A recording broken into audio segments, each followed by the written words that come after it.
Welcome back. Amit Shah చాలా ఆరోపణలు చేశారు జగన్ ప్రభుత్వం మీద. పోలవరం ప్రాజెక్టు నిర్మాణం పూర్తి కాకపోవడానికి జగన్ ప్రభుత్వ అవినీతే కారణం. దాంతోపాటు అవినీతి అరాచకాలకు పాల్పడుతున్న వైసీపీ ప్రభుత్వాన్ని ఓడించేందుకు మాత్రమే టీడీపీ జనసేనతో భారతీయ జనతా పార్టీ కూటమిగా ఏర్పడిందని చెప్పి. సో కృష్ణరాజు గారు, మోదీ కెమిస్ట్రీ గురించి చెప్తున్నారు కదా సార్, ఆ కెమిస్ట్రీ ఎన్నాళ్ళు ఉంది, ఇక మీదట కూడా ఉంటుందా? ఇప్పుడు మొత్తం దేశం అంతా కూడా కాషాయమయం చేసేయాలి అనేది భారతీయ జనతా పార్టీ ప్రథమ లక్ష్యం అది. సో వాళ్ళు జగన్ కావాలా అంటే ఎవరికి ఎక్కువ సీట్లు వస్తాయో వాళ్ళు కావాలి. జగన్ మీద ప్రేమ లేదు, అలాగని చంద్రబాబు నాయుడు మీద ద్వేషము లేదు. ఎవరికి ఎక్కువ సీట్లు వస్తాయని చెప్పి వాళ్ళు అంచనా వేస్తూ ఉన్నారో సర్వేలు ఏం చెప్తూ ఉన్నాయో వాళ్ళ వైపు ఉండే అవకాశమే ఉంది. కాబట్టి భారతీయ జనతా పార్టీ వైఖరిలో ఎక్కడో చిన్న మార్పు కనిపిస్తోంది. అంటే వాళ్ళు ఏదైనా అంచనా వేస్తూ ఉన్నారా? జగన్మోహన్ రెడ్డి పని అయిపోయింది, ఇక వైసీపీ ప్రభుత్వం మరి రాకపోవచ్చు, మనకి కేంద్రంలో అవసరం అయితే మన బిల్లులు పాస్ చేసుకోవాలంటే టీడీపీ జనసేన అభ్యర్థులే మనకి అవసరం అవుతారు అని చెప్పి ఏదైనా వైఖరి మార్చుకుని ఉండవచ్చా? మీకు మన భారతదేశంలో రాజకీయ పార్టీలు అంటే కూడా అవకాశవాద రాజకీయ పార్టీలే తప్ప ఆదర్శవంతమైన రాజకీయ పార్టీలు కాదు. దానికి బీజేపీ కూడా మినహాయింపు కాదు. బీజేపీ కూడా ఆంధ్రప్రదేశ్ లో అవకాశవాద రాజకీయాలకే పాల్పడుతుంది. జగన్మోహన్ రెడ్డిని వారు దూరం చేసుకోలేదు. మనం గుర్తుంచుకోవాలి సార్, అక్కడ జగన్మోహన్ రెడ్డిని భారతీయ జనతా పార్టీ దూరం చేసుకోలేదు. జగన్మోహన్ రెడ్డి తన పార్టీ విధానాలు అవసరాలకు అనుగుణంగానే భారతీయ జనతా పార్టీ జత కట్టలేదు. వాళ్ళు ఆహ్వానించారు, మనం కలిసి పోటీ చేద్దామంటే జగన్ దానికి అంగీకరించలేదు. ఇక్కడ మనం గమనించారు. రెండోది, వేరే గత్యంతరం లేని పరిస్థితుల్లో మాత్రమే వాళ్ళు జనసేన టీడీపీతో జత కట్టారు. సరే, ఈ వైఖరిలో మార్పు వచ్చిందంటే పెద్దగా మార్పు ఉండదండి. కానీ అనివార్యంగా ఈ ఎన్నికల్లో తన ప్రత్యర్థి అయిన జగన్మోహన్ రెడ్డిని వారు విమర్శించి తీరాలి. నిజానికి నిన్న మన మోడీ అమిత్ షా గారు చేసిన విమర్శల్లో కూడా పసలేని విమర్శలు. ఆయన చాలా ముద్దుగా ఆయన్ని జగన్ బాబు అని చెప్పి ముద్దుగా మాట్లాడాడు. ఏదో ఆరోపణ చేశాడు.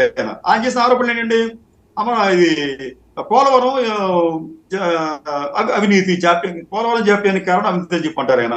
అయితే ఇదే భారతీయ జనతా పార్టీ నాయకులు గతంలో చంద్రబాబు నాయుడు కూడా అదే అట్లాగే విమర్శించారు. పోలవరం అనేది ఒక ఏటీఎం గా మారింది చంద్రబాబు నాయుడు అని చెప్పి. కాబట్టి ఈ వాదనలో పసరని చెప్పి అనిపిస్తుంది.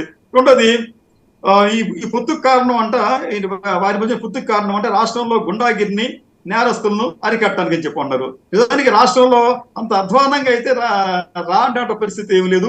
ఫ్యాక్షనిజం తగ్గింది. రెండోది, అసలు నక్సలిజం అనేది పూర్తిగా కనుమరుగైంది. రాష్ట్రంలో శాంతి భద్రతలు బాగానే ఉన్నాయి. కాబట్టి ఆరోపణ కూడా పసలేదు. మూడోది, ల్యాండ్ మాఫియా అని అరికట్టడానికి అని చెప్పి అంటాడు ఆయన. ఆంధ్రప్రదేశ్ లో ల్యాండ్ మాఫియాకి సంబంధించి గతంలో ఎక్కువగా ఆరోపణలు వచ్చింది వారు పొత్తు పెట్టుకున్న టీడీపీ పైనే. విశాఖపట్నం ఏలేరు స్కామ్లు, ఆ స్కామ్లు, అమరావతిలో ల్యాండ్ స్కామ్లు, ఇవన్నీ ఎదుర్కొంది వాళ్లే.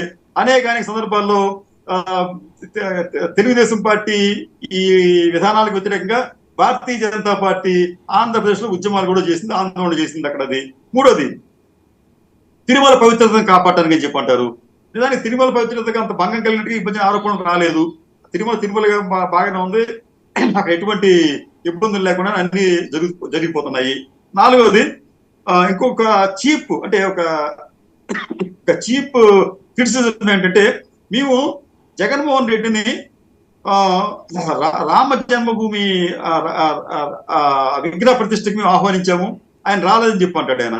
ఇది బోగస్. ఇది ఆయన నిజానికి అమిత్ షా స్థాయిలో ఉన్న వ్యక్తి ఇటువంటి ఆరోపణ చేయడం తప్పు. ఎందుకంటే అసలు ఆ రోజు జరిగిన ఉత్సవానికి ఆ టెంపుల్ కి ప్రభుత్వానికి సంబంధం లేదండి. అది జరిపింది కేవలం శ్రీరామ్ జన్మభూమి తీర్థ ట్రస్ట్ క్షేత్రం అనే ఒక ట్రస్ట్ నిర్వహించింది. ట్రస్ట్ దాన్ని ఆ దేవాలయం కూడా నిర్మించింది. దానికి సంబంధించి ఆ ట్రస్ట్ వాళ్ళు దేశంలో అందరికీ ఇచ్చారు, కొంతమందికి రాలేకపోయారు, కొంతమంది వచ్చారు. అయితే ఆయన ఏమంటారంటే మేము పంపించామని చెప్పి అన్నాడు ఆయన అమిత్ షా గారు. అది అట్లా అంటే ఆయన స్థాయికి తగ్గ మాటలుగా అయితే అనిపించలేదు. అది ప్రభుత్వ కార్యక్రమం కాదు, ఇది కేవలం ప్రైవేట్ కార్యక్రమమే.